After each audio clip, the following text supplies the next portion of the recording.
Most people think the 9 to 5 is just how life works.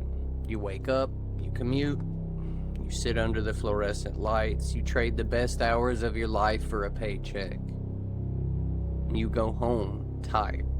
You do it again tomorrow.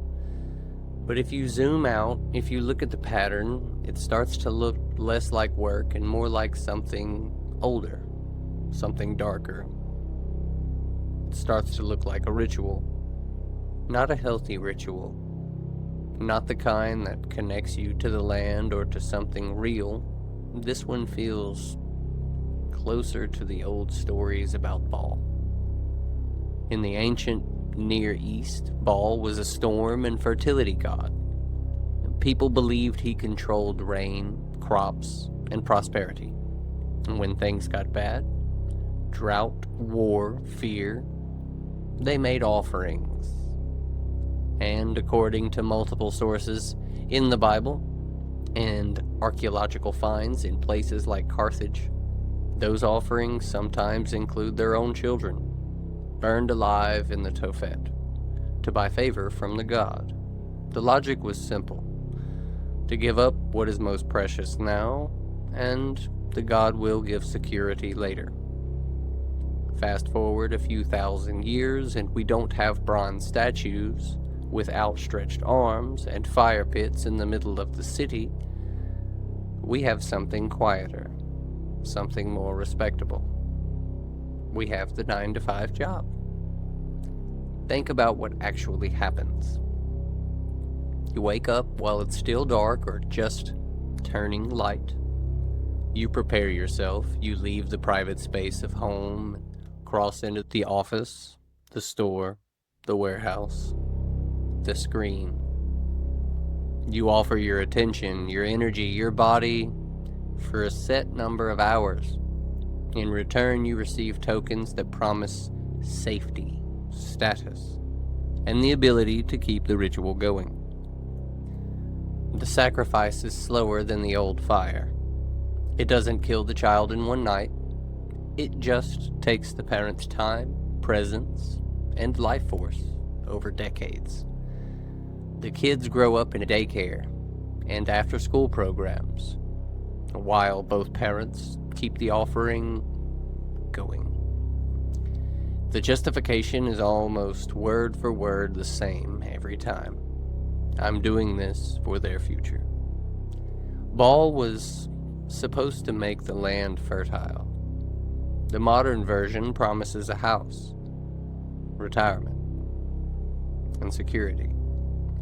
Most people never quite get the full blessing. They get just enough to stay in the system and keep the ritual going. And notice something else. In the old grimoires, the demon Baal, connected to the same name, was said to make men invisible. And that's interesting, because the modern ritual works best when no one sees it for what it is. It's just being responsible. It's adulting. It's the real world. The more invisible the sacrifice feels, the more smoothly it continues. This isn't about hating work. Real work. Building something, growing food, solving problems, creating value that actually lasts. That's not the problem. The problem is the empty, repetitive, soul-taxing version that has been elevated into a sacred duty. The meetings that could have been emails, the metrics that measure nothing important, the performance of busyness, the slow erosion of your actual life in exchange for the appearance of stability. It's a ritual that rewards loyalty to the system more than actual contribution. Once you're deep enough in it, walking away feels like apostasy. Like you're being punished by the gods of bills and social status. I'm not telling anyone to quit their job tomorrow with no plan. That's not strategy. That's just a different kind of self-destruction. What I am saying is see the pattern. Once you recognize the shape of the thing, it loses some of its power. You stop treating the ritual as inevitable. You start asking different questions. What am I actually sacrificing? What am I getting in return? And is this the only altar that is available? Now, some people will hear this and get defensive. That's fine. Rituals are sticky for a reason. They offer belonging and a story that makes the grind feel meaningful. But if something in you has been restless, you've felt the quiet sense that your days are being spent on something that doesn't quite add up.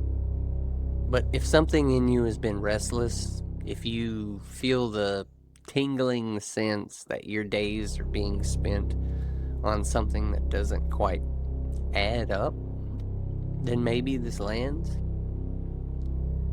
The old ball rituals eventually collapsed under their own weight.